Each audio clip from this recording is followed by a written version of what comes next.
La collégiale Saint-Martin est située dans le petit village médiéval de la Brigue qui, entre le XIVe et le XVIe siècle, était un carrefour important entre les trois voies muletières des vallées environnantes.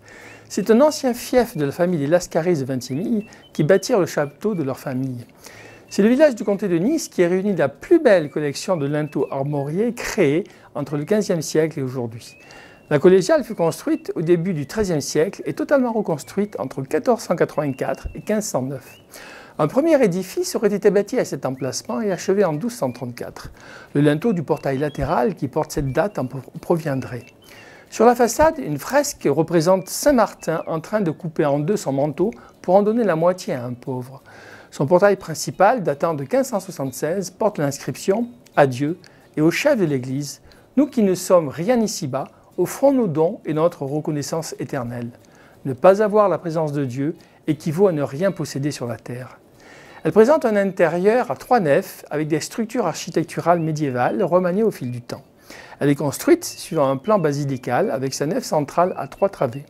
L'architecture intérieure est une combinaison de styles gothique, renaissance et classique. Le chœur est d'architecture baroque.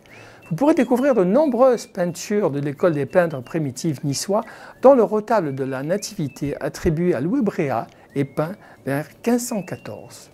Au fond de l'église se trouve le splendide orgue des frères Linguardi, facteur d'orgue à Pavie. Je vous invite ensuite à découvrir le très riche musée du patrimoine et des traditions brigasques qui offre un témoignage sur la vie quotidienne d'autrefois, avec la présentation des activités traditionnelles locales et au dernier étage, le musée des orgues historiques.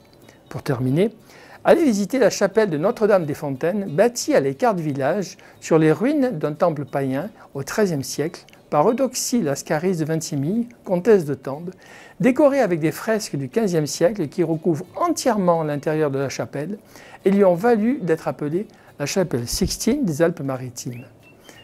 Bonne découverte!